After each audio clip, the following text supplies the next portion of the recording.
here. Hi, welcome to the Libertarian Party of New York LNC Chair Roundtable discussion. I am the chair of the Libertarian Party of New York, Tony DiRaggio, and I happen to also be a candidate for LNC Chair. And I'll let the other candidate who's here introduce himself. Hi, I'm Mike Shipley. I'm also running for LNC Chair. So the way this kind of precipitated was I was challenging all the other chair candidates to a debate, and Mike suggested that we just have a roundtable discussion because that would be a whole lot more interesting, and I agree. So I invited him. I invited Jacob Lamont, who is supposed to be here, and I'm sure he will be here soon. And I also invited Joshua Smith and Joe Bishop Henchman.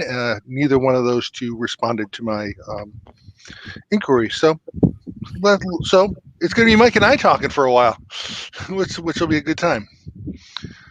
So thank you all for tuning in. Mike, I'm going to let you start. This isn't a debate. This is kind of a discussion, and we're just gonna freeball it through this thing, I suppose. Sure. So I guess what I'll start talking about is maybe why I suggested a roundtable, so that because I think it speaks to how I think about the way that we can break new ground as a party and try new things.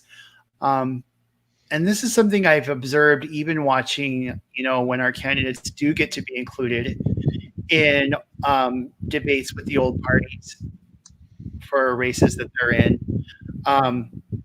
It really struck me when I had to start participating in our internal debates, is that, the format is kind of like, I get it. It's structured to keep time moving, and it's, the questions that get picked out are perceived to be very important. But what I found is that they are also, even with the old parties, they're sort of, they're built around the status quo assumptions of society, right? And so that's fine if you're a status quo thinker. Like if the question is, what would you do about, Aleppo? If you're an imperialist candidate, that logic fits you, right? But if you're right, Libertarian, where your entire idea is to bring home the entire foreign empire, and you have to explain a series of kind of, like a domino effect of how does that touch on immigration policy? How does that touch on, how we are safe? What does Homeland Defense actually look like, right? And since you don't have time in a regular answer to really go into that, it leaves the Libertarian at a disadvantage. And the same is true for me running in the chair's raid. I just felt like the debate format was constrained, but also the general public would benefit from a better discussion of debates. And I think this party would too. So, when I typed that, I was like, I'll just say this. I doubt anyone will respond because everyone likes normal debates, and okay. And then you're like, yeah, let's do it. So I thought, this is cool. I'm in. Yeah. I came too late to the race for any of the debates, unfortunately. But so I didn't really get that experience, although there's one coming Thursday that I believe that's going to be debate format, the quote unquote official debate. I'm sure it will be. So I liked this idea because I agree with you. I think a lot of our ideas don't really lend themselves to bumper stickers and sound bites, and bringing libertarian ideas to the masses. We're not as well known, and sometimes we need to explain ourselves and kind of explain why we sometimes look like we're a little from column A and a little from column B, when really we're from column we don't want government intervention, but sometimes it's a slower path to that, and I agree. I think this format's going to be great. I love it. So I see you are sitting in your living room. Yes. So I assume that are you traveling to Orlando? I am going to be participating remotely, assuming that remote participation goes forward as planned. Yeah, I am as well. I'm going to be participating in Syracuse. the LPNY is actually having a gathering there. We were originally, because New York is ground zero for COVID-19, so we had some pretty rough travel restrictions in and out of Florida. They're still in place until tomorrow, I believe. But we had been working to get a satellite location set up, and with everybody having the remote option per the LNC, I we kind of lost some of the advantages of that, but at the same time we're still doing it. So yeah, Right. I'm going to be remote as well, and I really like that we have this option. I really hope we fix our bylaws to make it a permanent option. I hope so too. And I haven't got a chance to pop in that Porcupine app training yet, but I'm actually going to probably do that right after this show. Come to think of it, wait, actually, I need to look at the time. I bet you I might have missed the boat for. Oh no, it's going to be until midnight Eastern, I believe. Yeah, we might make it. I don't know. If not, I'll do it tomorrow morning. But my point being, the fact that that app now exists is like huge, because I was actually, I even talked about that in some of our early debates. Like, it would be cool if we had like a membership app. Like, I feel like it would be cool for this party to break new ground, like to look like innovators, but also the benefit of kind of exploring what digital representative systems could look like could eventually lead to maybe even discovering that representative government is no longer, like, this is from a time when they didn't even have phones, right? They didn't even have railroads, right? Like, a fast horse was your best way to get a message somewhere else, right? So even as small as like the 13 colonies were, it was still too huge to make real-time decisions with everybody. So they wanted a sort of democratic system, but representative sort of sending people to Congress became the way they do it. My point being, today we don't have that. We could have an app. Like, can you imagine just pulling up your app and like voting on the thing? And I know like the idea of direct democracy is like frightening, but again, in a world where knowledge was held in, universities and population centers, it costs money to be educated, versus a time when you can Google whatever you need, and people actually love doing that. Yeah, we're still surrounded by like a lot of people who could benefit from more education. I'll grant you that. But the idea of an app like that is cool. So I'll stop talking and let you respond. No, you see, I feel like I'm learning a lot here from you, because you and I are different types of, we're very different libertarians, but we're still both libertarians. Yeah, but I was going to say, yeah, this phone right here, I've got the knowledge of the world at my fingertips. Right. It's incredible, and we've demonstrated as a party. And I know there's some claims that we were the first. We weren't the first to do it. Whatever, doesn't matter. We've demonstrated as a party that we can nominate a presidential and vice presidential candidate online. We with this Porcupine app, which I actually saw demonstrated early. I was lucky on that one. It's slick. It's really nice, but it's going to solve some of the problems with queue control, the whole microphone line that people were jumping. It's going to solve those problems, and it's great. It's a step forward, and it's something that no other party is doing. So what is the process like? Like, how does it work? So I mean, I don't know all the details. I watched it used, and I'm looking forward to trying it myself. But the way it worked was basically you credential yourself online. There is a speaker queue online. So basically a virtual microphone. So instead of microphone one, microphone two, the whole speaker queue is right there. If for some reason there's an amendment or a motion made that people want to speak to without losing their place in line, a second line can be formed. Oh wow! I'm not sure if voting's being done on that. I kind of hope it is, because the way we did voting last time was a little cumbersome. But so, now are we going to still have to be logged into a Zoom, or are the video functions built in too? I believe it works in conjunction with Zoom, so we would have to be logged into Zoom. Wow, that's cool. It really is. TJ did a really nice job. Wow. Yeah.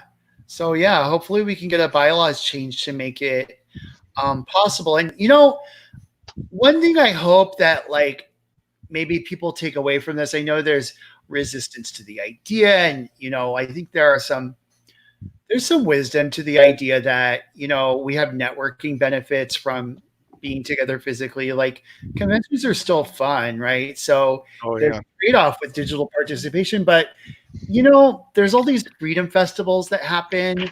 There's Portfest, there's Libertopia, there's Anarchapulco, and like I think the social benefits can still be met by sort of utilizing the rest of the infrastructure. There's still, I mean, if you want to go to libertarian conventions, work the state party circuit, like go to your neighboring state, like there are different ways I think for us to still get those benefits, and then also leverage digital participation so that our conventions themselves, I mean, even on the like financial side, like from what I'm hearing, like, are we dependent on our convention for like our biggest burst of revenue? That's actually kind of a liability. You know what I mean? Like it's a dangerous position to be in. Your liability. You're speaking my language here, Mike. Yeah, Hey, I agree. Jacob. I agree. I agree. And yeah, Jacob, you're here. Welcome. I'm here. Yeah. So we got to introduce ourselves. So I'm going to give you a minute to introduce yourself, and then we'll jump back to our discussion. Okay, sounds good. Sorry, I'm just packing to get ready to go to Florida. So yeah, I'm Jacob Lamont. I'm running for chair, just like the other two, and yeah, I mean that's pretty much it. I don't know. I'm sorry, I'm caught off guard because I always get East Coast, even though I have a little clock on my phone. I always get East Coast and yeah, West Coast and all that time zones. You'd think I'd have it down by now, but Yeah, it's not okay. always the thing. No worries. This is. Yeah.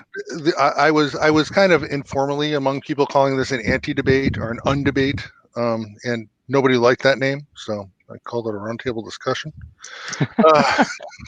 But I don't mind anti-debate. That's great. I didn't either. But anyway, back to the point that Mike was making. One of the things that I think is our biggest problem, and it was kind of underscored by what happened in March and April and May with this convention, is that we're lacking risk management as a party. And Mike, to your point, the convention really is a huge fundraiser for the party, and that's a problem. It's not a problem so much, but it shouldn't be our major fundraiser. I know that there are a couple of pledges to dedicate the party to fundraising going around, and outside of convention, I think that's a great idea. But yeah. So yeah, I want to hear everyone else's thought on that, absolutely. Well, here's some things that I ran into since my shop's been open for 6 years now, and I don't know if you guys know, but like Vancouver, BC is definitely like the new Hollywood. So you get a lot of people living in Blaine and Birch Bay, where I live, that are actually in the industry. And so I've had opportunities to talk to some people that are in those industries that actually have money. And I'm not making this up. It's unbelievable. But they said if we actually sounded more like we say we are, that they would be more apt to donate to the Libertarian Party. But since when they see somebody running for office, like, I won't name names, but that aren't really in line with the principles, and they're like, well, what's the difference between you and the Republican? You guys both sound the same. Or I don't know. I've never heard I've never heard from that group of people say that we sound like Democrats. I mean, I guess I don't know. Well, I have better. It's like no better. Oh, see, I think it depends on where you're at. I mean, like, yeah, it's no better. So these people want to see uniqueness, and I almost, like, I would say 90%. I am like 90% sure that if we started pushing our message, and we're not talking a brash message, I'm not talking like even a bodacious or even a blunt message, just what we stand for, right? And put it out in front. They would be more apt to not only donate to the party, but to actually join the party. And I think we keep out a lot of actual libertarians out of this party. It's amazing. I mean, I even got numbers to back this up with people coming through the border. I mean, I get to experience. I'm in a very unique situation. I'm the closest marijuana store to an international border. I am 3 blocks away from Canada, and I get people from all over the world, not just the country, the world, and I speak to them about libertarianism if they seem open. You know, I'm not rude. I don't want people to come into my store and think I'm going to politicize it or anything like that. But I wait for an opportunity. And these people are saying, well, yeah, I agree with that, but I don't see that coming from your party a lot. And that's the disappointing part. I think we've shot ourselves in the foot quite a bit by softening the message or whatever. And I don't mean don't cater, you know, to where your demographic is, but definitely don't not push our actual message, because it's actually hindering us. It's people right now, especially, are looking for something unique. And if we don't set ourselves apart from the other two, especially right now, we are shooting ourselves in the foot. I mean, so bad. I mean, they want to hear something that we've always talked about. I mean, come on. When I woke up and I heard defund the police, how more libertarian is that? Yeah, that was satisfying. I agree. That was really satisfying. So, right to my heart. Curiosity question for me, because actually a couple of years ago, on the day that marijuana went legal in Canada, I was in Quebec. I'm wondering if the legalization of marijuana in Canada has hurt your business. No, it gained my business. Oh, wow. Some of them can claim over the border. So if you live by a Canadian border, you know that they love coming down here and getting gas. They love coming down and getting like milk, and they love coming down here and getting alcohol. So the same goes with weed. Here's a beautiful example of why government shouldn't control private industry. Like, they have decent weed up there, but the majority of it is dry. You can order it in the mail, and it's like packaged 6 times with a single bud in the middle, and it's all dry and crumbly. So it's like, of course they're going to come down here to Washington, where we have far superior product for less price. Yeah, I lived in Calgary. It was garbage. Oh, there you go. There you go. It's garbage weed. So that was more of my curiosity question. Sorry, I didn't mean to hijack the conversation. Yeah, no. Mike's sitting there not saying a word. And I know.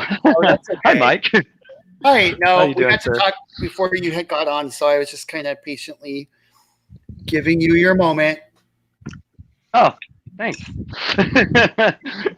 I don't know. I like casual conversation. I like talking to other libertarians. I like talking to people in general. So it's not a big deal to me. And I was thinking about it too. Like, we're trying this new thing with a roundtable, and then on top of it, there's no moderator. So I don't know when to jump in and when not to. And it's kind of interesting because I feel like I was talking before you got on about why I thought a roundtable would be a fun idea. And, you know, I talked about the debate structures are very rigid. The questions seem loaded with, status quo assumptions. There's no free form. There's no below the surface. Right. But another thing there is like it's like a competition, right? It's like we're there to give the better answer. And like with a roundtable, it's more like, I guess, collaborative. So yeah.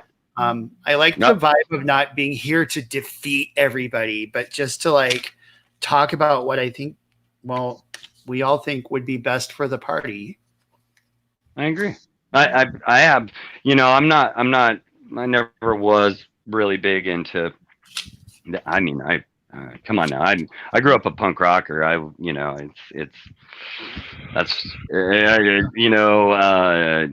Just the whole ideology of order out of chaos, and it's like spontaneous order would be the exact term. And I like that. I frankly want to hear what you have to say. And I noticed when I was watching the other debates that you're definitely you've thought a lot about it, Mike, and then you kept feeling like you'd get on a roll and then you'd have to stop. And I wanted to hear more what you had to say. And then I was like, God damn it, you just stole Mike's thunder, because we're acting like fucking politicians. Excuse my language, but we are. We're so pretentious. I mean, it's so pretentious of us to think that we want to be a part of that crowd. Why do we want to beg from scraps or use their model when it's so freaking broken? Why don't we invent our own model? I mean, it's, again, borrowing from the other two has never been the way. We determine what we stand for. I don't know. I can go on a rant, Mike, but I really actually did want to hear more what you had to say, and I was a little disappointed because then you'd move on to the next question. And then I would be like, well, what else did Mike have to say? Damn it. And it was just like, I want to hear more. It's like, granted, I know that there are reasons for that. I'm not throwing the baby out with the bathwater, because people get impatient, and then they're like, yeah, Mike talked for 2 hours, which sounds like both me and you could do. We're both talkers. And so it was just one of those things. I was like, damn it, and then you have the more polished canned answers, and it just doesn't feel sincere to me. It just doesn't. And I agree. I mean, I could do a debate any day. I've studied debate. I love debate, but at the same time, I don't think I like this a lot better. It's good because you're going to have to do a debate on Thursday, but yeah, that'll be fun. I'm good with that. I'm good with that. So if we could think about what are the hot topics, what do we think we're going to get asked about? And let's talk about something. Yeah. Well, sorry guys, I'm listening. No worries. See my plants. Hey, there we go. Mike and I will just talk about plants. So yeah, there we go. I know that fundraising is going to be a hot topic, and I think we've kind of talked about this to a certain extent. I think membership. How are we going to grow membership and bring the Libertarian Party message to there's going to be a lot of canned questions. I can see it, and I have a pretty good answer for that one myself. And it's Jacob. It's not too far off from yours. Appealing to our principles as opposed to appealing to issues, and just being ourselves and answering the issues of the day based on our principles and not comparing us to these and ours. I think that's the way we appeal to people. I think even people who identify DNR, and I'm someone who used to identify many years ago, many years ago, as in one of those two parties. But they don't represent even their own membership. They don't represent their membership. They don't. And we would represent their membership a whole lot better. And we just need to fling open the doors to our big tent and show them. Yeah. I don't think we need to adjust our message at all, except for speaking to those, like you were saying, Tony. Yeah, definitely. Speaking to the issues of the day and how we see it, I don't think there needs to be any of this fluff at all. No fluff. Mike, I actually think you, correct me if I'm wrong, but I think you came to the LP from the left. Am I wrong about that? The electoral left. I don't consider that. Fair enough. I consider that center right now, but no, and that's what I meant. But yeah, I was a liberal Democrat. This is really before they had like a progressive wing, but this is back in the mid 2000s when they had like MoveOn.org. So you might consider that like the leading edge of what eventually blossomed into, but like oh God, who was the guy? Who was the guy that year? John Kerry in 2004? Was that him? Or Dean Howard Yeah. was in the race, but then he dropped out. Okay, I don't remember because I don't know. I was a political newbie then. But anyway, yeah. I remember.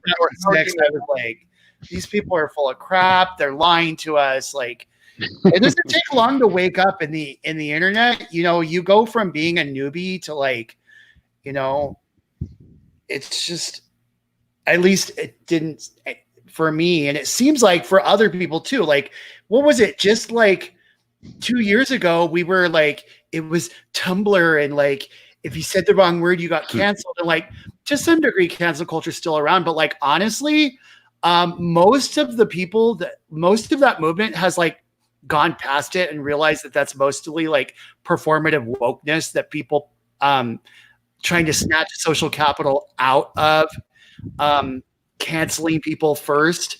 And so now there's like a backlash even among progressives, at least the more genuinely woke ones, to recognize that that is in itself a form of sort of social, just that it can backfire against the people it was meant to empower. And it often does that more than it actually achieves justice. So my point is like woke, like to the point that like, as Jacob was saying, now you wake up the next morning and like defund the police and like, damn, if an American city didn't already do it, like, whoa.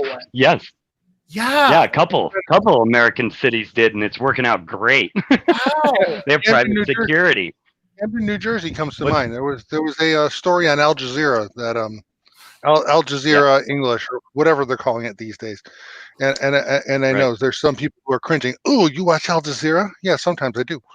I broadly source my news, but funny. But yeah, they had a great story about the pros and cons. I mean, it wasn't a sugar coated. This is us defunding the police. This is these are the problems you run into when you defund the police. It's not a perfect solution, but hell, it's better than what a lot of cities are experiencing right now. Right. Totally. Right.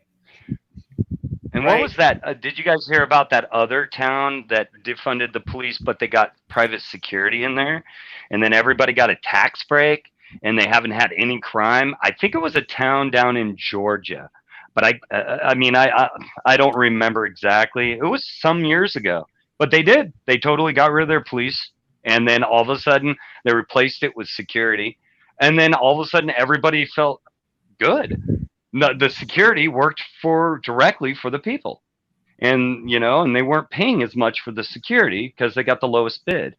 I mean, how free market is that? It's like there are other ways to go about it than have like, well, I don't need to tell you guys to have what we have. I think that kind of maybe underscores something that I think it was Jacob said earlier.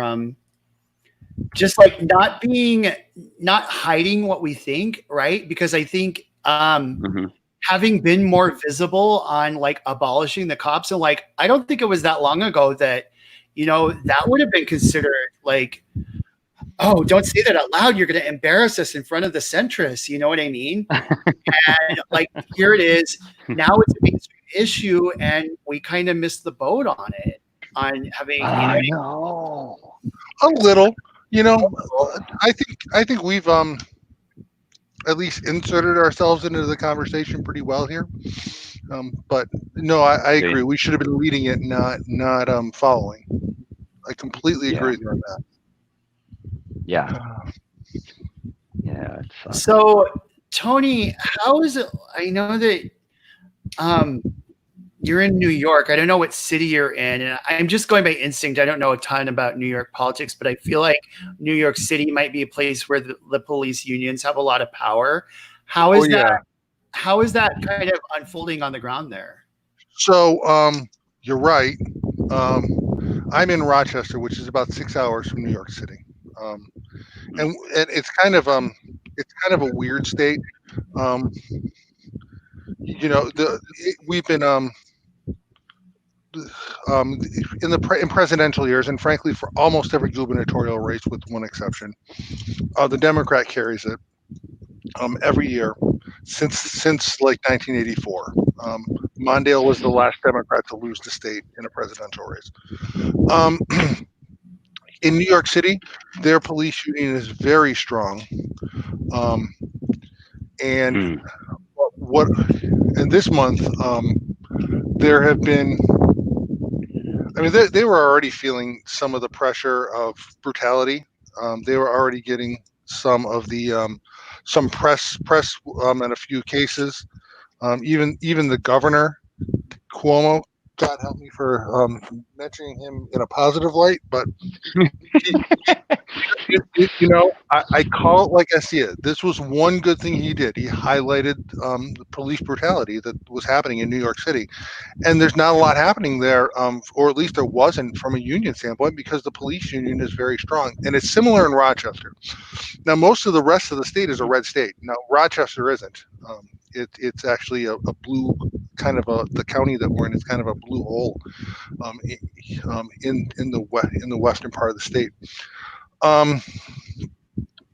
So what we've seen some pretty brutal protests, especially at the beginning right after all the fun in Minneapolis happened. Rochester was one of the first cities to explode. And New York City didn't follow far behind. And as of last weekend, I know that they were having a pride event in Manhattan Square Park. I don't know a lot about New York City. I think it was Manhattan Square. I have a friend in New York who happens to be a trans woman, and she was filming on the ground what the police were doing, and they were hassling this festival. So my point there, I took a long way to it, is that anytime there's a gathering of people, no matter how peaceful or how good intentioned it is, the police are harassing them. And really, in New York City especially, there's not a lot happening.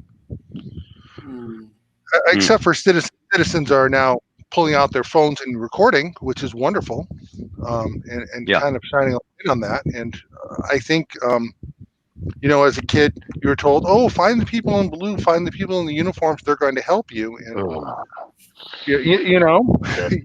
I think that may have changed in the last 2 months. Yeah, especially in cities. Yeah. Where I grew up, I lived in the projects, so I was I was a white minority, and oh boy, you don't trust the police, man. No way. My mom, she was a nanny for the Black Panthers in Tacoma, Washington. And I'll tell you what, I didn't grow up that way. I didn't grow up like a typical white boy. I'll tell you that much. At least everybody knew me in the neighborhood, so I never, got any. And plus, I had a mohawk, so I don't think gangsters back then were sure of us. They were like, well, "What is going on with those guys?" I don't know. I don't trust them. It's like, apparently I'm the only one here who's never had a mohawk. So. Oh, no kidding.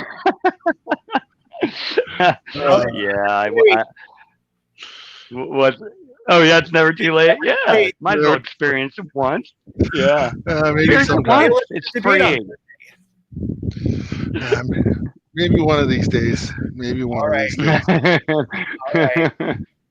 Me and Mike will hold you to that. Yeah, no. My experience with the police unions was when I started lobbying. The one thing you were told from the get-go is don't piss off the police unions. That was it. Anybody else, it's fair game. Police unions, no. And I'll tell you what, I pissed them off because I am who I am, right?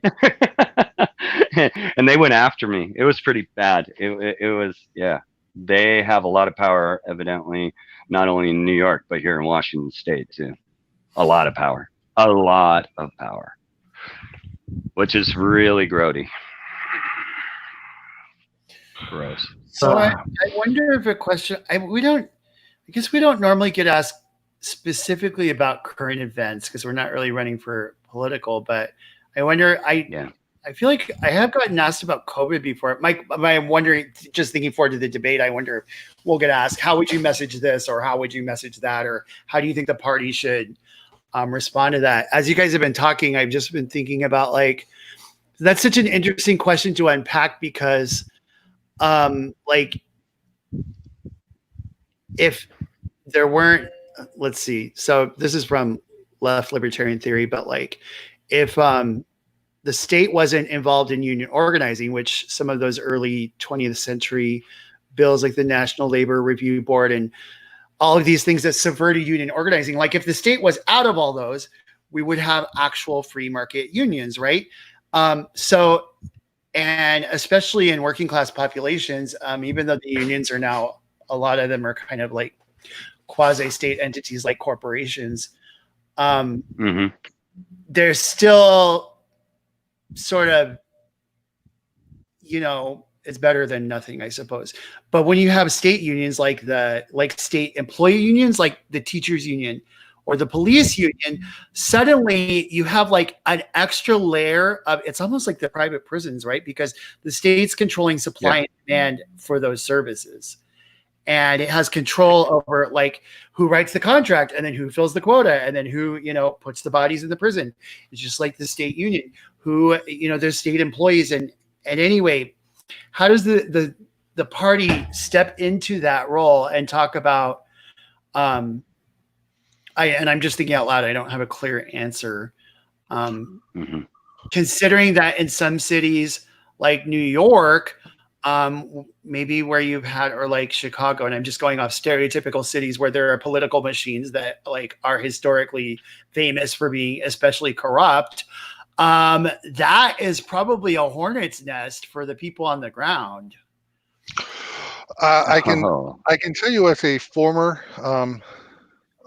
government employee, way back when, I worked for a school district in New York. And I was a member of a union. Yeah. You know what? In a lot of ways, it was rewarding, and in a lot of ways, it was eye-opening.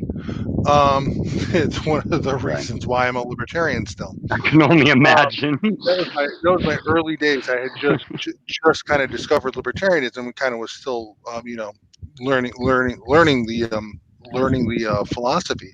But I was in union. Not because I chose to be. In fact, I asked, can I not be in union? I'm pretty capable of negotiating my salary by myself. And the answer was no. You are forced to be in union, or you cannot be in union, but you still have to pay your union dues. So, and that's something that's repeated so much around the state that there are union-free school districts. Oh, wow. That yeah, there are school districts that are that won't force you to join a union, and they're sought after for employment. I happen to live in one of the towns where we have a union-free school district. That's awesome. That's awesome. My personal opinion is I don't have any problems with private unions. When those unions become politicized, and I've experienced this so many times with lobbying, it's amazing. I mean, you can walk in, you can talk to a politician there, and you can think you got them. Union comes in right after you, and they won't even talk to you anymore. No more meetings, no more nothing. It's done that quick. That's too much power. That is too much. And I've seen it happen time and time again. I mean, like literally this whole marijuana legalization that we had here in Washington State, I fought against it because I saw everything that would happen. Well, here we are. Everything I said would happen, happened. And they aren't going to change it. You know, they're not going to change it anytime soon. So I wanted decriminalization. I did not want legalization. It's a vast difference. So it looks like Tony's might have lost his connection. Oh, did he? Yeah. least I don't see his Tony. So while we're just sitting here, I haven't many of your posts. Do you want to tell me about like what's a important thing to you? Why did you just decide to run? Well, an important thing to me really is pushing the message. I think with all the experience I've had with talking to people about what we represent and where we stand, they always say that, well, that's not at all what I thought.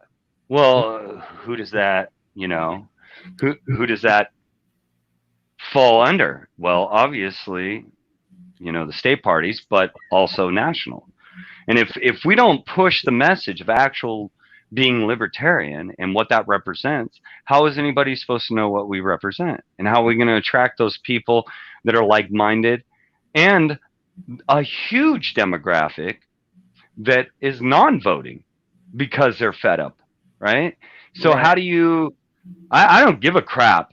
This is just mine. And I know you have your own mission, which I appreciate, and I think there is a total place for that, Mike. I don't disagree with you trying to pull from the left. I don't disagree with friends of mine that try to pull from the right.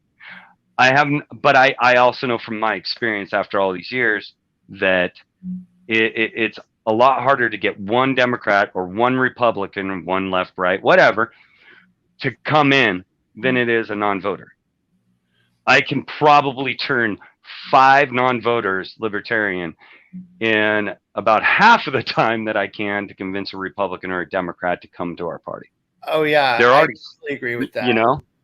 Yeah. Like, so the people that already tuned out, they tuned out because they don't like what they see. So obviously, all we have to do is demonstrate that we're different than those. And a lot of times, because I mean, they've got authoritarianism covered. So someone that doesn't want authoritarianism, like what's left? Anti-authoritarianism. Okay, present them anti-authoritarianism, and they're going to be happy. Yeah, exactly. And that's kind of the way I see the whole thing is that, I don't know if it's intentional. I don't know if it's because, we are, we just want to win or get votes, and we see the other two parties being successful with that, and that's why we lean that way. But that is a bad formula. People are sick of it. They only do it because they think they have to, not because it's a choice. So they want something fresh. They want something new. They want something, even though we're not really that new. We just haven't been able to be as far-reaching as, in my assessment, we need to be. And if we allocated, I don't know. I'd have to see the books, to be honest with you. I'm not one of those that's going to say, I'm going to do this and blah, blah, blah. I've ran so many businesses in my life. I know how that works. You walk in, you think in your head, oh, I'm going to take over this business or I'm going to start this business. And it never turns out the way you think it's going to. So why even bother talking about what I want to do and what I don't? But I want more allocation, a lot more on advertising and getting the message out of what we truly represent. So people can go, oh, that's what libertarianism is. Instead of us sitting in the back, letting other people define us or define libertarianism for us. We need to take control over that. We need to be the ones that go, no, that isn't what we represent. Every single time somebody, that's ours. You know what I mean? That's how I see it. That's ours. And we need to take that back because we're never going to solve these problems until people understand what we actually are. Because we all know here that our message is the best message ever. I'm just saying. Yeah. By the way, guys, thanks for keeping that broadcast going. I'm back. Hey, Tony. Welcome back. Yeah, I don't know what happened there, and I'm still working on getting my video back, but at least you can hear my voice. Yes, we can hear you. So that's a good thing. Yes, but thanks for putting up with me packing too, guys. I really do have to get this done. Sorry, I just wanted to be on this call. So here's a curve ball that might be challenging on the Sweet. subject of, what counts as a clear libertarian message. We have a sitting libertarian congressperson right now, and it was really controversial when he came to run for a nomination. There was the idea that this was a continuation of, the Bill Weld thing or the Gary Johnson thing, and we didn't want career politicians. Some didn't, speaking for us anymore. And then what I noticed as a person running for the chair is that there's a combination of like there's that, and then there's also running around going, oh, look, I got a sitting congressman to convert. And then that in a way is also something that could be bragged about. So that could be, and then after he kind of he dropped out, and I was in the camp where I was like, I'm uncomfortable with this, but then when he dropped out, I was like, I sort of kind of did some self-reflection, because I was like, oh my God, this guy's in Congress every day. I couldn't find what you were searching for. I mean, he's surrounded by sharks all day, and yeah, he quit because we were so mean to him that he's like, I'm out of here. Yeah. Oh my God, we are vicious. I need to sit with you, process whether I'm okay with that. And then what I came to the point of my story, and then I'll get your reactions, is I thought, what if someone like AOC converted? I wouldn't have been, I don't know how to, because that isn't a real thing that's happening or probably going to happen. No, I'll admit it. I would still be disturbed, because it's still a status message. Yeah.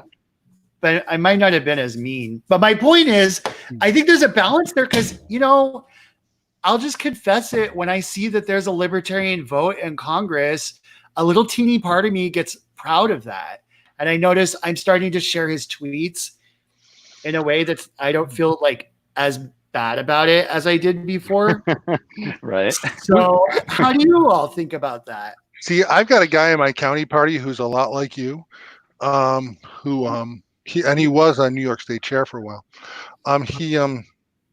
He really thinks that once I start identifying as libertarian and re-register as libertarian, once you've actually made that change, that you really start acting the part a lot more, which Weldon never really did, and No. Bob Barr never really did. No. Gary Johnson did to a certain extent. I didn't mind Gary, but I know some people don't love the guy. Yeah. So to that point, then I'm going to come back to another thing that you said there, Mike, in a minute. But I think we're not going to get pure liberty overnight. So getting people in our party who start moving us in that direction. And Justin Amash, I was glad to see him come in. I wasn't happy to see him run for president 5 minutes after coming in. I was kind of with you on that. I felt like he needed to pay his dues, and I think he kind of sees that too. I mean, I hope he does. It's not like I call him and say, "Hey, Justin, how's it going?" But but I think he's doing that. He's since he's dropped out of the presidential race, he's been a decent representative of our party. He was actually a pretty good. He's better than he's a better representative now than he was as an independent or a Republican of libertarianism, I think. To the AOC point, we could really learn a lot from her about campaigning, because she is there. You can say a lot about her, about how she's not. She is the polar opposite of libertarianism. She's not completely. We share an anti-war stance with her, but she took down pretty decisively a strong incumbent congressman just by knocking on doors. Talk about grassroots. We should learn from her what she did and replicate that in our party. Definitely agree. Yeah, I think that tactics and things like that. I think that what she's. I agree with that to the extent, as long as the message is libertarian. The only problems I ever have is when you're like, well, that doesn't mean anything. You know, more freedom. Ah, okay. Well, what does that mean? I like when I look at my marketing in any business that I've done or anything like that, and the fact I went to a couple classes on it, I won't exaggerate and say I'm an expert on marketing because I'm not. But I mean, I think I have a little bit more than some. And so experience and know-how, running businesses, you have to market. And to believe me, finding the loopholes in marijuana marketing is a nightmare. I mean, they have tried to close everything and get rid of our free speech completely. And we had to fight them tooth and nail to even get a sign up, So, that made me pretty good at it. How can I get around this? I think there's enough talent in our party that we don't need to really go outside of that. I think, here's my opinion, take it or leave it. I think that there are groups of libertarians across the United States that if you can somehow get those cats to come to the bowl of milk and pull those talents together, we don't need to look anywhere else. These great minds, that's something I want to do as chair just because I want to do it. And I wouldn't have to be chair to do it, but pull these guys to a round table, these people, and just get them at the same time and talk about it. I mean, how often does that happen? I do that in all my organizations. My marijuana store, I always go, okay, what are you seeing out front? What do you think we can improve on? I mean, that starts a good conversation. You get really, really good ideas that way. Even if it's just an hour long sitting with a bunch of people that have expertise in this. We have more than enough of a pool of talent with the people that are libertarians that it almost astonishes me. It's like, why aren't we utilizing that? That's something I'd bring to the table 100%. Bring those people in. Call them up, see what they've done, analyze what they've done, what works for their podcast or blah, blah, blah, whatever, I mean, we've got some sniper, awesome activists. I mean, I can name two. Adam Kokesh, can't deny it. He's great at activism. He's awesome. And then you've got Ernest Hancock. He's amazing, and these I mean, and it's beyond that. I just named two. I mean, talent's everywhere, guys. I mean, we should not be scratching our head right at this point. We should be like, how do we get them out there? How do we get this information out there? Now is the time. That's just how I see things. I'm, for what it's worth. So, so I'm in New York, home of Larry Sharp. Yeah. Yeah, I like him. Yeah, me and Larry get along pretty well. That's good. Yeah. I mean, I like Larry too. He helped us get our ballot access. But one of the when you do libertarian well in an election, not well, libertarian well. Everybody wants him to run, move to my state, run for governor, run for president. And I'm kind of with you. We don't need Larry Sharp to run for everything. We need 1,000 people to run for things that can run a campaign. And instead, I'll say we need 1,000 Larry Sharps. We don't necessarily need 1,000 Larry Sharps. I don't need Larry Sharp to run for insurance adjuster in Oklahoma or whatever we're running for, or tax collector. But I think we got a lot of great talent in this party. I think, and kind of bringing it back to this race, we've got a pretty deep field in this chair's race. Yeah, we do. We really do. A lot of great talent, and yeah. So I'm pretty proud to be running in this race. Yeah, it's good. And you have, yeah, you know, I mean, like we all have a similar message on one side, but then at the same time we have our own uniqueness, which is pretty cool. I like that. You know, I Aw, really do like that. heart. You'll find, Mike, once you get to know me, I really, when I say I like people, I'm not bullshitting you. I like people. I like people for the uniqueness in them. If you seem like somebody that's kind of like blah, blah, you know, I'm just like, yeah, you're not interesting. Never mind. I've only met a few people that I felt that way about, but otherwise, people are awesome, man. I mean, once you take the time to get to know somebody, and once you figure out what they're about, and you actually express interest, you'd be surprised what you can accomplish. I mean, I really mean that. So that's my expertise, by the way. Human behavior, social psychology. Yeah.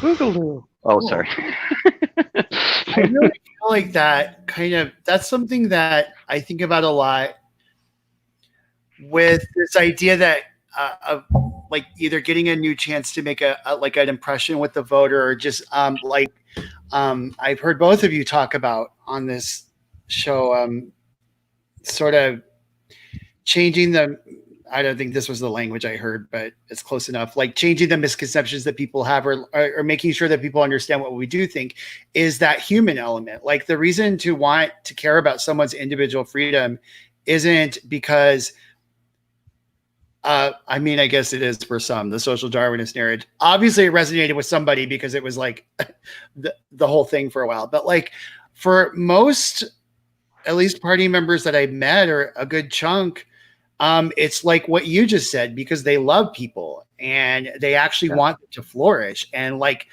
so I suppose my point is like the humanist side of our message has maybe been lost in that, you know, whoever it was that made our first impression and made everybody think that we hate poor people. I know. Where'd that come from? Isn't that so crazy when you hear that?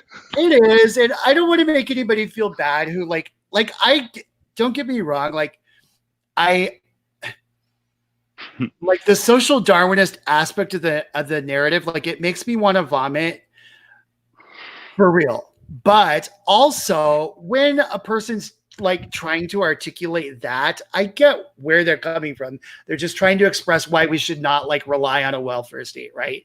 But like what's getting lost from that is maybe like, here's why we should also care for one another more than the state does, right? And I think that part of our message exists, and a lot of us feel that from the heart. Like, I actually love my fellow human beings. I actually care whether they live or die. And because I care whether they live or die, I don't want them to have to live under an oppressive regime that extracts the fruits of their labor and then tosses them pennies and tells them that they should be grateful for it. Right? Right. Yeah. Yep. Absolutely. Which is a lot easier to say to two people than to figure out how to get 3 billion people or however many they are to like actually pay attention a second time.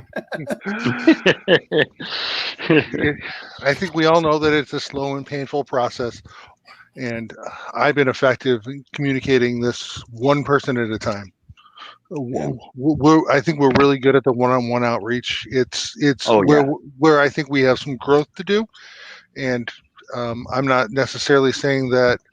Frankly, I will necessarily say that I don't think the chair is necessarily the person who should be doing all the marketing.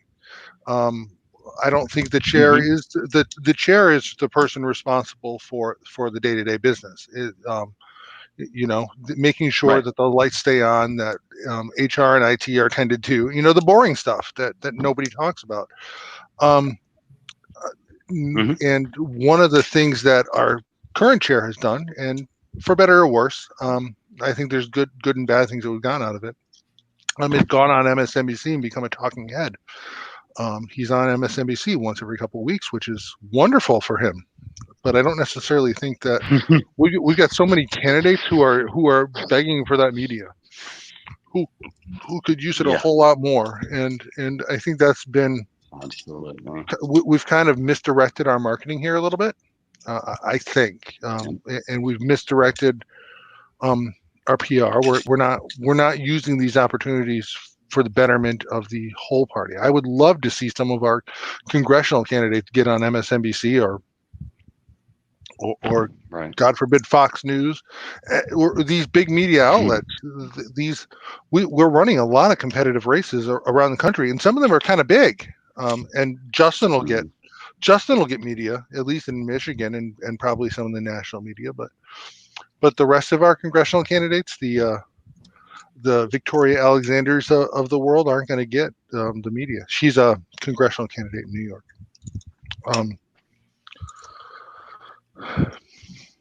Yeah. Yeah, that's kind of what I was getting at.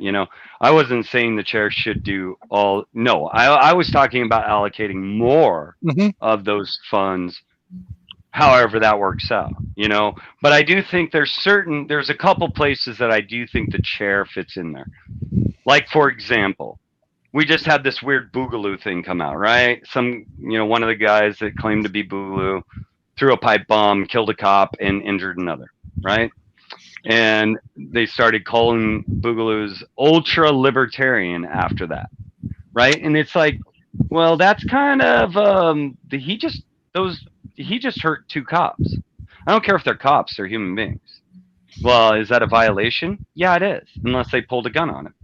So immediately, as chair, I think there is a place for the chair to go, no, that's not what our party represents. We don't, aggression is actually, non-aggression is part of our axiom, saying something like that. Why let it ride? I've never understood that, because, I don't always agree with bad press. Any press is good press, including bad press. I don't agree with that. I don't agree with that at all, especially in these turbulent times. I think there needs to be something, if not the chair, but somebody to refute that. Like I said, taking claim back to what we actually represent. And the more we do that, and the more we go out there and say that, actually you're being fraudulent because that's not what we stand for at all, I think the more people will start to understand what we're actually about. And so that's where my head goes right away. Kind of defending our brand. Yeah. Oh, absolutely. Yeah. I think that. Yeah. I mean, it's like BS. That is not what we're about. Yeah. This is a porcupine Rand Paul stole from the Libertarian Party. We're stealing it back. That's kind of the attitude I'm taking with this. Yeah. I'm picking on Rand Paul because he is somebody who keeps being called I'm on this like little libertarian. Point that has been. Yeah, a libertarian. I mean, I've heard our president called libertarian. Are you kidding me?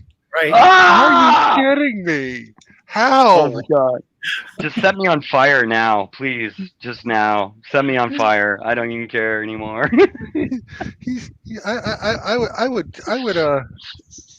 stand to reason. He's barely even a Republican. Right. I don't know what the hell he is. I've just seen it as recently as either this week or last week. He's the most libertarian president ever. Really? Well, I mean, that's a pretty low bar, to be real. But yeah, I don't know. I'm not splitting hairs over like degrees of libertarianness of a U.S. president. Are you kidding me? If we had anybody remotely libertarian ever as a president after, I don't know what year. I can't pull the year out of my head. I know what year, but I'm busy packing clothes. So we haven't seen that for a very, very, very, very long time. Thank you very much. I just feel like by definition, even when like just the government was like objectively smaller, even if they were an authoritarian president at the time, they would still be like libertarian by today's standards. So like if you're gonna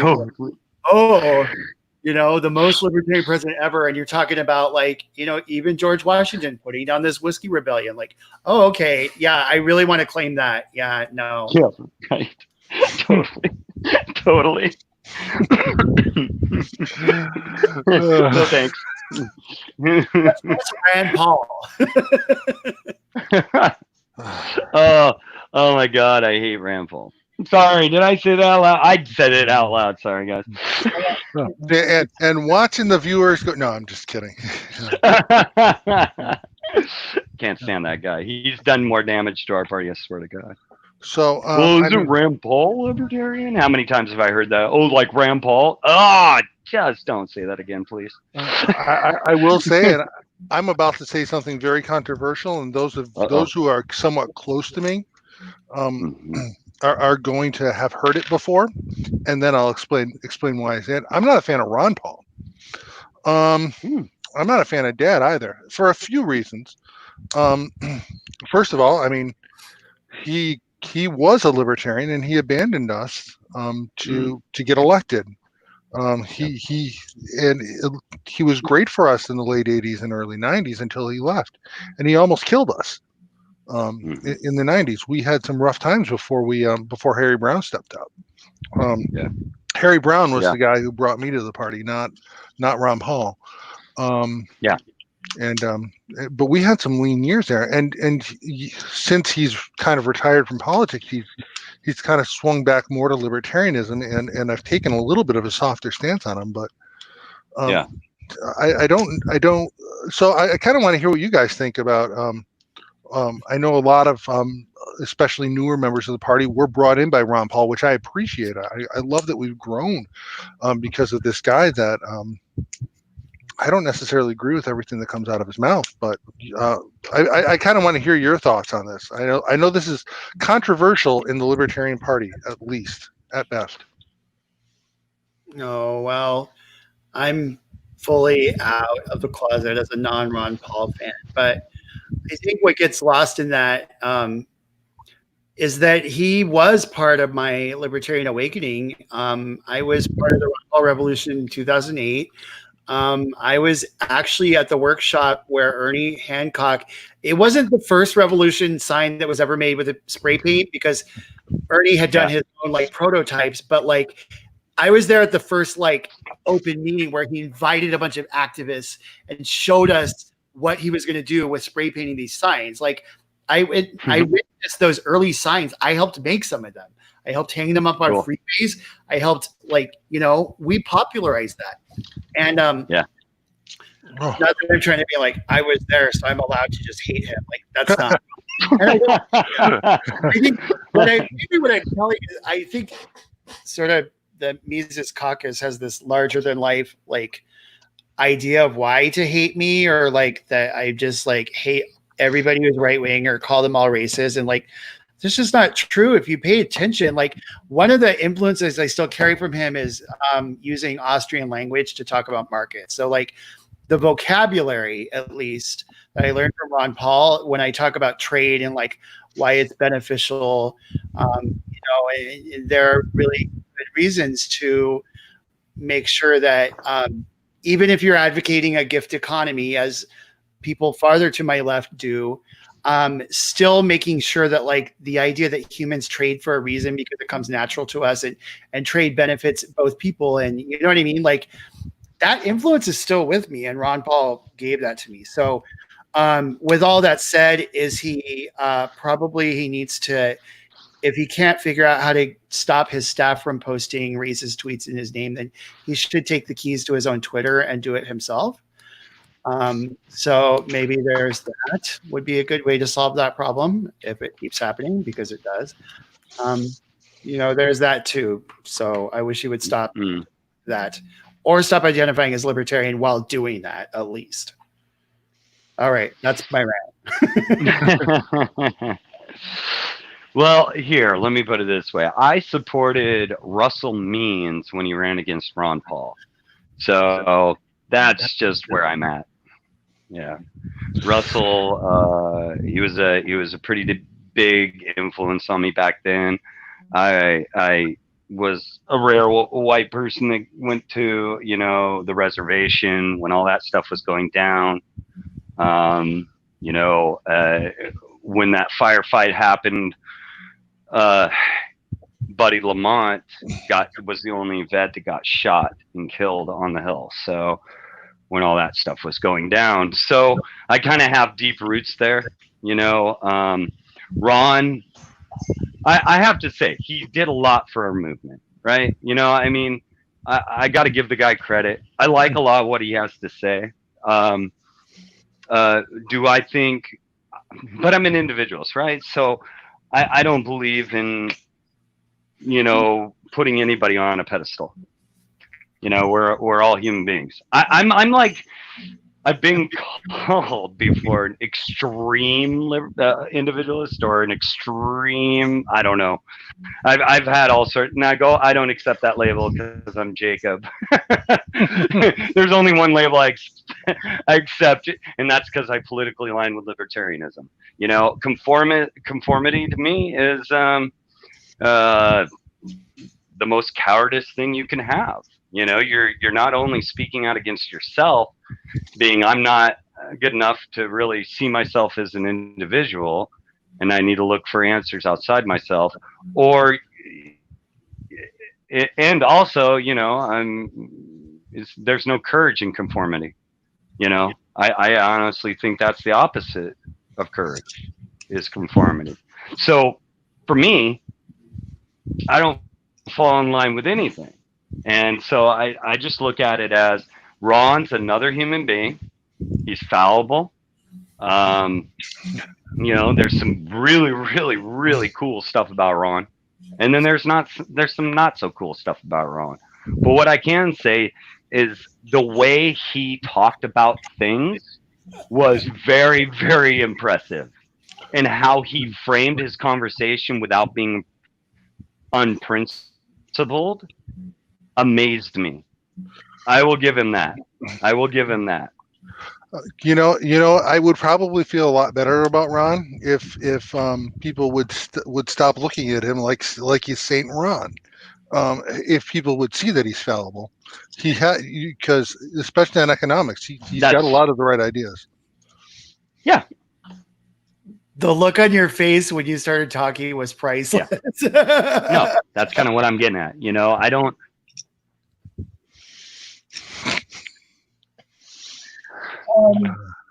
What was I going to say? Oh, I was going to pick up on the What happened? I missed it. I wasn't. Oh no, Tony made it. You rolled your eyes when you started. Yeah. I was like, oh, wow. All right. Yeah. You gave us the diplomatic. You told us. Yeah. Why, dear? No. Okay, but for real. What you said about hero worship, I think that's so important because I do think that authoritarianism in general. So there's this really fine line between merit that is earned in a truly like voluntary, non-coercive, through in a genuinely world set free, and then there's the way sort of accumulating merit and status can like get flipped into like undue influence and become entrenched and authoritarian. And I think this is how it's why kind of maybe not undermining a logic. I don't know how to explain it, but like resisting, I guess, the impulse, like you said, to put people on pedestals. Like it's completely one thing to be inspired by someone and to recognize that like they're like Ron Paul you're absolutely right. He's very articulate. But also when they get up on those pedestals, not only do they disappoint us eventually, that happens a lot. But also,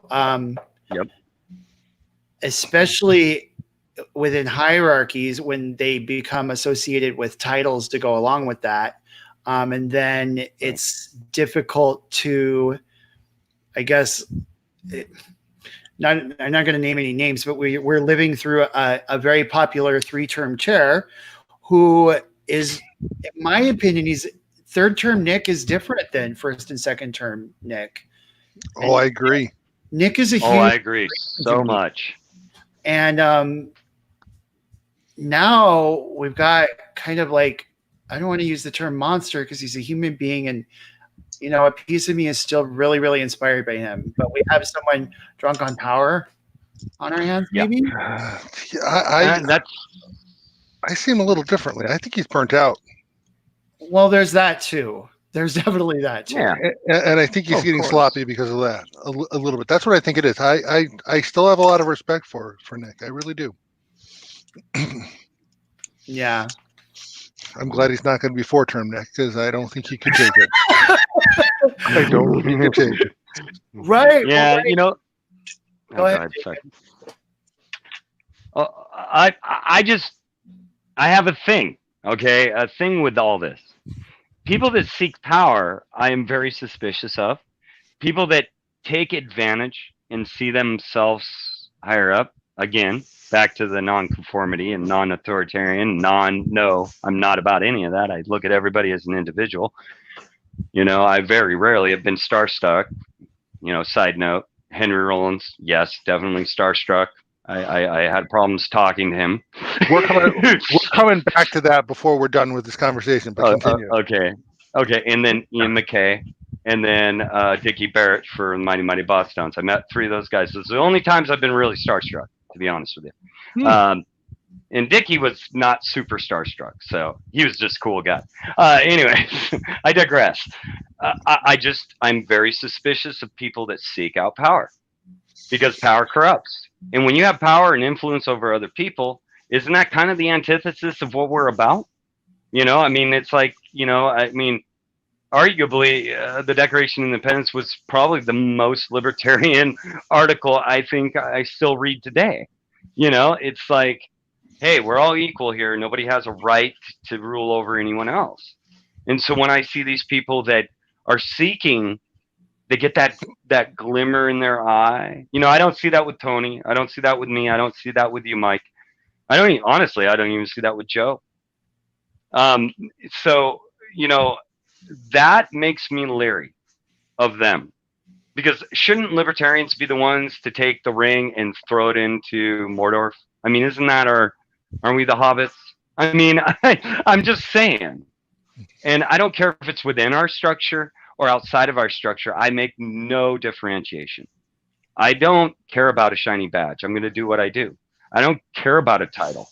I'm going to do what I do. We need them because the chair is like the CEO of this organization that acts like a party, just like what we read in our statement of principles and how we're set up in our bylaws and constitution. It talks about all that, right?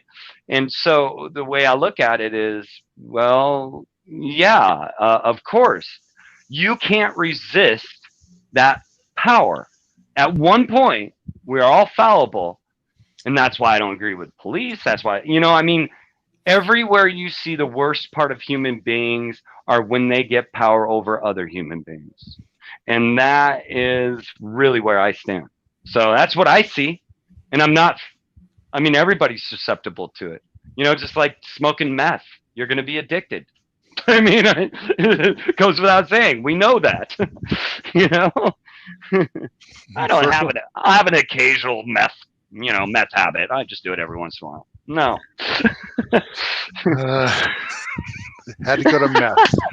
I had to go to meth. I had to, man. I'm up here by the Canadian border.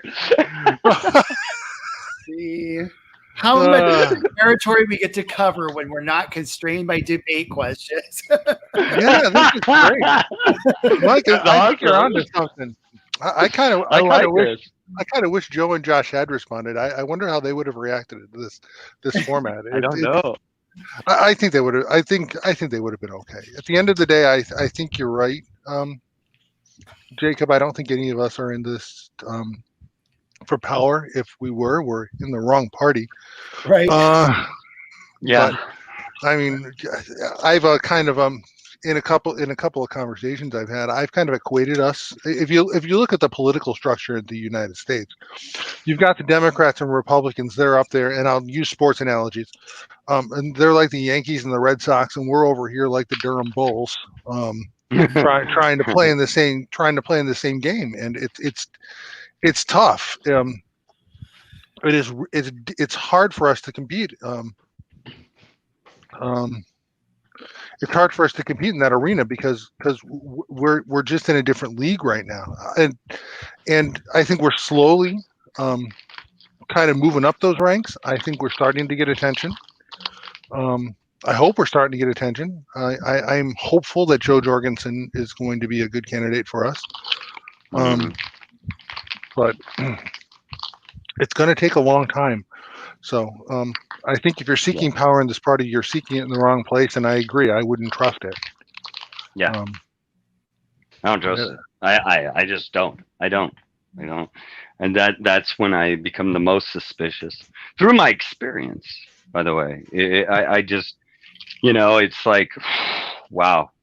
I'm seeing glimmers of other organizations and other things that I've been involved with. We've always had this problem, as you know, Tony. We've always had this problem. Yeah, I'm sure you know that too, Mike. I don't know how long you've been around the party, but we've always had this problem. I mean, it's like no matter what you do, it's like all of a sudden we see a bunch of people join the party and then a bunch leave. And it's like the tide goes in, the tide goes out. Really, I'm at the point where I don't give a crap if you join the party. I just want you to vote for us. I want you to show us that you've made change. And I'm not so gullible to believe that we are going to win all these positions. But if we put our best foot forward, I think that we can at least get our message and build momentum, if we truly have our message delivered. I mean, I see people like, even when I was running for office, when I ran for office about 4 years ago, I think it was 4 or 5 years ago, I think that, I saw that they were like, well, that's not what libertarianism is. And I'm like, yeah, it absolutely is. Well, I want to vote for libertarians now. And I'm like, cool. Right there, I just did my job, running for office. If I could change just a few people's minds about what we represent, then we're just Republicans who want to smoke weed. And I guess depending on what part of the country you are, just Democrats that want to, have guns. I mean, it's like, no, that's not what we're about. We're a totally unique philosophy. And that's why I get resentful when people say, well, I'm a Republican libertarian. No, it's a whole philosophy. You don't get to cherry pick and then call yourself libertarian, because that's not accurate. That's not accurate. I get, and that's just personal, by the way. Will I go out and talk crap? No, absolutely. That's not the place for the chair. I'm here to run meetings. I'm here to make sure that everything is going well, and then devise strategies and plans on how to push the message out and how to support people that are running. I think that, where I'm at, I'm about ready to do, once I sell my business and everything goes on, my wife and I and my youngest are going to travel a lot anyways. So if I get chair position, I pretty much hit all the states, and it's kind of what I'm looking forward to, because I'm going to do that anyways. So might as well, be able to do that and be the chair, So yeah, kind of where I'm at. Sorry, I went on a little bit of a rant. No worries. It happens. Yeah. This is the risk we run when we don't have a moderator. Right? I'm surprised you're not talking more, Mike. I'm starting to be distracted by my messages here, but oh wow. Okay. Yeah, I do have a reputation for talking a lot. My friend, the other day, we were laughing because he was like, he asked me a simple question, and I was like, well, actually, he's like, you know what? 5 words. We're going to play a game. You're going to answer in 5 words, which is actually a fun game. And I think I'm not the only libertarian who tends to give really like nuanced and lengthy answers to simple questions. So if you want to do something fun with especially a loved one that is too accustomed to sitting through your long answers. That's a fun one. So yeah. maybe it'll serve me well if I ever run for an actual office. You know what was also, I was wondering, my mind was wandering when you talked about running for office, because I've never run for an external office. Well, technically, if you Google my name, I was a paper candidate for Congress like 3 terms ago, but I don't count that. And I was uncomfortable with the strategy in the first place. My state party was doing, because our ballot access is so difficult here, they did like a writing thing. And like, I don't think we should give people false hope. A writing campaign is not going to get us on the ballot. So, but I let my name be used. Anyway, I'm rambling. Speaking of long answers. But like, I had like this internal, like I have this severe, like, I just felt so intimidated by the idea of putting my name out there for Congress, right? And then I got kind of briefly inspired by AOC, because like, here's this bartender that won, and maybe I could do it too. And then I almost did it. Then I was like, no. And then when I did, I'm telling this story, it's just a personal note. When I went to run for chair, I thought, you know what, this will be easier because I know you all. I mean, I love you all. I can flop in front of you and it doesn't matter. Or I could, become your chair, and that would be pretty awesome too. You know what I mean? Mm-hmm. And I don't know what my point is, other than this has been lots of fun. It was, once I actually got through that sort of fear barrier, I think actually the part where this is relevant to the party as a whole, and just like your idea earlier that more of us should be running, is like, I don't think I can't be the only one who like knows that we need to run for offices, but who is like intimidated by the idea of following through with it. And like, it's not even just the labor of doing it, which is a lot of work.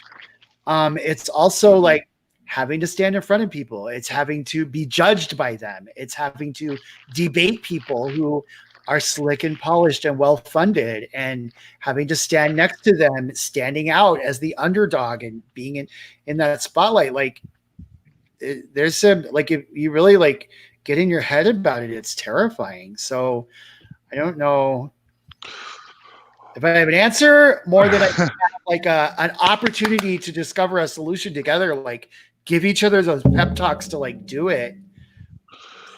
Yeah. I've run for office twice myself. And one of them was a congressional campaign that I was actively running. And one of them was a congressional campaign, kind of a big district. And then one of them was a village justice, because in New York you don't have to be a lawyer to be a judge, believe it or not. So I ran because I wanted my town to have a choice. But it's intimidating. It's really intimidating to have to go out and talk to people. And and to your point, Mike. Yeah, when I declared for this race, I declared later than a lot of y'all did.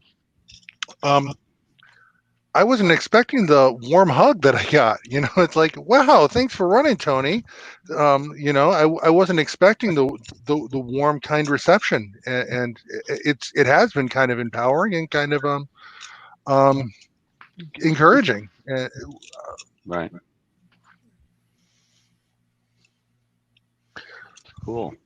So yeah, but cool. Yeah, I don't recommend anybody run for Congress. that was terrible. The statism is grody. Yeah, it was hard to bring a libertarian message to this race. I was running it was a 3-way race. I was running against a literal 10-term Democrat, and a Republican who was running against her for the second time, trying to unseat her. And just watching the ugliness that those two threw at each other, and I'm looking at them both going, "You're both wrong." Right. But fighting for the attention, fighting for the media attention that they were getting. I got some, but it took an awful lot more work than the Democrats and Republicans were having to to put in, Right. especially the incumbent. The incumbents have an inherent advantage. Oh yeah, they do. Oh yeah. I mean, I actually made one of them nervous. It was kind of fun. She was the incumbent, and made her real nervous. She's like, "Why are you running against me?" And I'm like, "Because I'm a libertarian. I'm not a Republican light." It was like almost her assumptions. She didn't even have the accurate information. And I mean, we've always been relatively okay with each other. She knows me from lobbying, but yeah, she was almost offended. I found it very bizarre. It was almost like she was like indignant about it. It was like they get so full of themselves when they're in that seat, you know? This is like, how dare you challenge my seat? You're not a Democrat. You're supposed to be on my side. I'm like, I'm not on neither of your sides. Welcome to the actual libertarian stance. Yeah, I mentioned earlier that I had lived in Calgary for a while. Last year, Yeah. I was working in Calgary, and I lived there for 6 months. So I lived through their elections, which are far different than ours.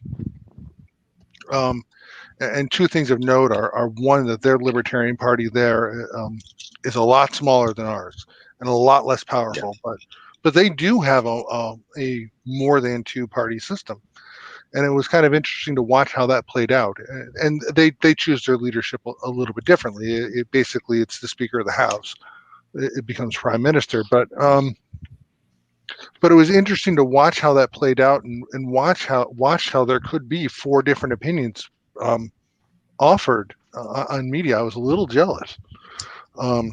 Yeah. I was also up there for the blackface scandal that Justin Trudeau went through, so that was fun. It's awesome. No, I communicate with Tim Moen a little bit. He came to our Washington State party a few years back, so I got to know him through that. Been friends on Facebook with him ever since, and I don't know if it's because I'm so close to the Canadian border, but we communicate, and I think he's awesome. He ran for Parliament during the last election, and I was living in his riding, so I was pretty happy about that. Oh, that's cool. That's really cool. Oh. Well, we've been on for like an hour and a half. Should we? Yeah, we should probably end it. Here. Yeah. So yeah. Hey, we can do a closing statement. A closing statement. If you want. My favorite. And then at some point we'll probably have to talk about how we're gonna turn this into a podcast after this race is over. Yeah, no kidding. This has been a great fun. It really has. I really enjoyed it. So, Mike, since you've been the quietest over the last 10 minutes, I'm going to let you talk first. Oh, all right. Well, I guess on the note of like what you just said and how enjoyable this conversation was, I'll echo that. We had the idea to do the roundtable. I was kind of hoping that it would work out well, because I suppose there's always a chance that trying something new doesn't work out well, right? But as I was living through debate season, besides the observations about the chairs debates that I told you earlier, as someone who was watching the presidential candidates get asked the same questions again and again and again, it reminded me of something a friend had said when I visited her last summer. She watched, we pulled up on YouTube one of our debates, one of our presidential debates that happened early, because they had been debating for like a while before I even started doing the convention circuit. She goes, you ask one question and everyone gives a single answer and then you just go on. And she said, it feels like And because the thing is, like, the textbook answer is the textbook answer. I mean, I don't care if your rhetoric is flavored left or right. Like, ultimately, the answer is get the state out of it. And it doesn't really take much to recite that answer.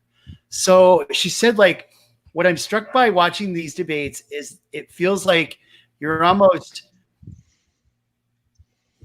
like, well, I'll use her words because I don't want to claim this, but like that we're afraid to go beneath the surface because when you dig into the details of what that would really look like, you know that none of us is really sure. And it's kind of uncomfortable to say that out loud, right? You know, it's like, I know it'll be better if we get violence out of our world. But what's going to take its place? I mean, I can't promise you it's going to be exactly some perfect way. And I kind of got off my point. My point was that I feel like the conversational format has benefited us because it lets us meander through the ramifications of what we're seeing. And I hope it was more entertaining for the audience. So that's my closing statement. And I hope that you will vote for me, even though Tony and Jacob are both awesome too. Ah. Love Fest 2020. Funny. Oh yeah. Oh wait, we're supposed to be at each other's throats. I'm sorry, guys. I hope I'm not disappointing anybody. Oh, sorry. I'll shake my fist at you a little bit. Jake, Okay, no. I'm sorry. Blank wall at Jacob's place. You're up. Go ahead. Give us your okay. Yeah, I know. My camera feed. I didn't want to try to fix it. It's off. My camera feed's off, so you get to stare at my ceiling. That's fine. Yeah, I don't know what to say on a closing statement, to be honest, because we're not like really debating, and I don't have any grandiose things to say. Really, I enjoyed this. I think that just getting to know each person, I think, is invaluable, especially since we're not the type of organization to deify people. That was the word I was looking for earlier about Ron Paul. You know, we know that we're all just human beings, right? And we all have something unique to bring to the table. And I think that, you know, I mean, sure, competition can be fun, but I also think that getting to know the actual people running for chair is invaluable, or any position for that matter. You know, I mean, it's like, I don't know. You know, that's how I convert most people. They get to know me first, and then I start talking to them about being libertarian, or why do you raise your kid that way, or why do you say this? You know, they want to know more because I exemplify what I'm doing in my daily life. You know, and you know, so that's pretty much how it works for me. They start with me, and then it works out from there. Not, well, I just claimed I was libertarian, and I'm going to explain to you what it is. No, I wait until they're curious, you know, and I think I've converted more people that way than ever just saying, here's what we stand for, or you should, you know, join any day of the week. You humanize it like, yeah, like Mike was saying. There you go. That's pretty much all I have to say about it. That's it. That's all I got. I mean, I'm not going to be able to add much more to that, except I really enjoyed this. I was half kidding when I said we should turn this into a podcast after the election is over. Right. And I think that conversations like this between libertarians, whether we're running for office or not, I mean, clearly we're doing this because we all want to be chair. Yeah. That's why we're doing this. But at the same time, at least two of us aren't going to be chair. And right. So we still had a valuable conversation, and one that I'll cherish. But these conversations need to happen more in our party, and I think that a lot of the disunity that we've seen are because people get very rigid and caught in their little silos of libertarianism in some cases. So thank you all for breaking out of your silos. I'm not saying that you ever were actually in silos, but thank you for breaking out and doing this with me. I really got a lot out of it. Cool. So, and Matt Schofield says, That's I am on nobody's side because nobody is on my side. Little or yeah. So Jacob, at that, with that, I will say safe travels to you, Mike. Safe Thanks, travels brother. to your couch, and I'll be traveling to Syracuse on Thursday at some point. I will be playing the home game of the convention in the car for a little while during the bylaws debate. But other than that, it'll be mostly the abortion plank deletion. That's going to take up most of the day. So, Of course. Here we go so, again. yep, here we go again. So with that, thank you guys thank you guys for joining me, and good Absolutely. night, everybody. Hey, you have a great one, Tony. Thanks so much. Thank you. Appreciate it. Yep.